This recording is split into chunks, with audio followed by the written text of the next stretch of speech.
Parabéns! Se você sente que o mundo virou as costas para você, que seus amigos sumiram e que o silêncio na sua casa ficou ensurdecedor, você finalmente chegou onde a maioria das pessoas morre de medo de estar. É engraçado, não é? A gente passa a vida rezando por sucesso, mas quando o sucesso começa a limpar a mesa e afastar quem não presta, a gente chama de castigo. Que ironia trágica! Você pede uma vida nova, mas chora quando Deus decide jogar o lixo fora. A verdade que ninguém te conta é que a solidão não é um acidente de percurso, é uma estratégia de elite. Enquanto você implora por companhia, o Criador está bloqueando conexões que iriam destruir o seu futuro. Você acha que está sendo rejeitado? Que erro bizarro! Você está sendo blindado. O conflito que queima no seu peito agora não é abandono, é o desmame necessário de uma alma que foi feita para liderar, não para seguir o rebanho. O que Moisés, José e Davi tinham em comum antes de governarem? Eles não estavam em festas, não estavam em redes sociais e certamente não estavam cercados de aplausos. Eles estavam no absoluto nada. Existe uma tecnologia espiritual chamada isolamento de preparação que a religião moderna esqueceu de te ensinar. O contraste é violento. De um lado, o palácio do Egito, do outro, 40 anos cuidando de ovelhas no deserto. De um lado, a túnica colorida de José, do outro, o fundo de um poço e as paredes de uma prisão. A novidade aqui é que o deserto não é um lugar de morte, é o laboratório de Deus. Se você está vivendo isso agora, entenda, você entrou no modo de treinamento avançado. O que parece um período insignificante é, na verdade, a fundação de um arranha-céu. Ninguém constrói algo alto sem cavar fundo no isolamento. Deus isola para te preparar no oculto. Sabe por que você foi afastado daquele ambiente que tanto gostava? Porque aquelas vozes estavam abafando a voz que realmente importa. Moisés precisava esquecer a cultura do Egito para aprender a cultura do céu. Davi não aprendeu a derrubar gigantes em campos de batalha lotados. Ele aprendeu enquanto estava sozinho, protegendo ovelhas de leões e ursos. Ninguém estava lá para postar um vídeo da sua coragem. Ninguém deu um like quando ele venceu o urso no meio da noite. Talvez você esteja vivendo o seu momento noite com o urso agora. Ninguém vê o seu choro, ninguém nota o seu esforço, mas é exatamente essa falta de testemunhas humanas que garante que, quando você vencer o seu Golias, todos saibam que foi a mão de Deus, e não o seu networking. O segundo motivo vai doer, mas é necessário. Deus te isola para testar o seu coração. É muito fácil ser fiel quando o grupo de oração está animado ou quando a família te apoia. Mas e quando você é vendido como escravo pelos próprios irmãos, como aconteceu com José?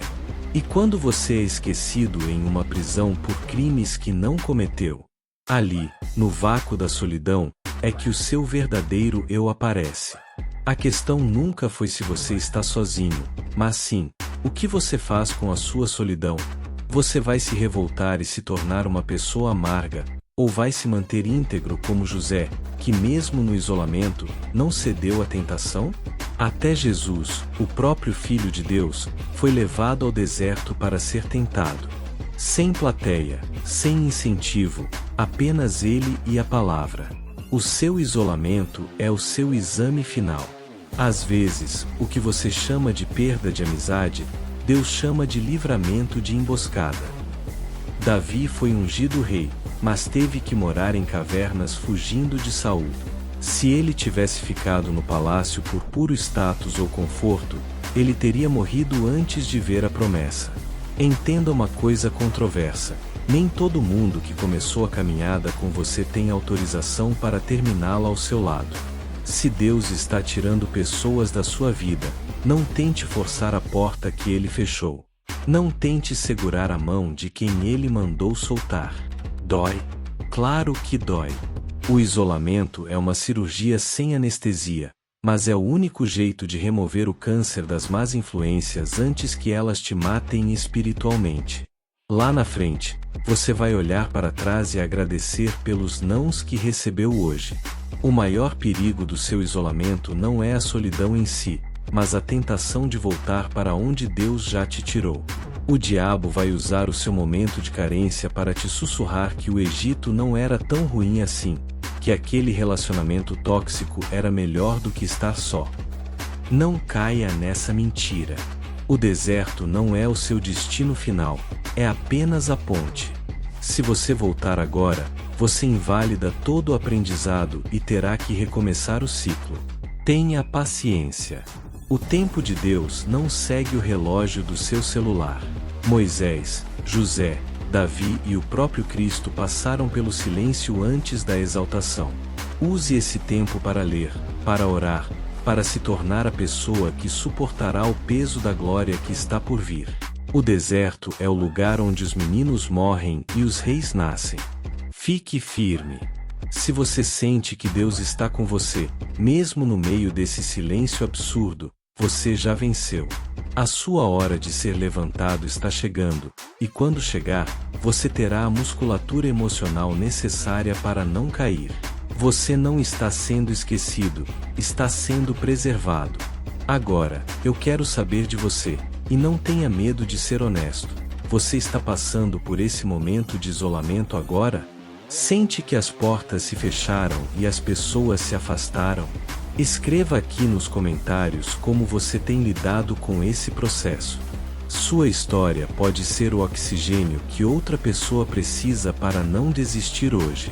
Se este conteúdo te deu o soco de realidade que você precisava, inscreva-se e ative as notificações. O próximo capítulo da sua história começa quando você aceita que o seu tempo no oculto acabou de se tornar sua maior força.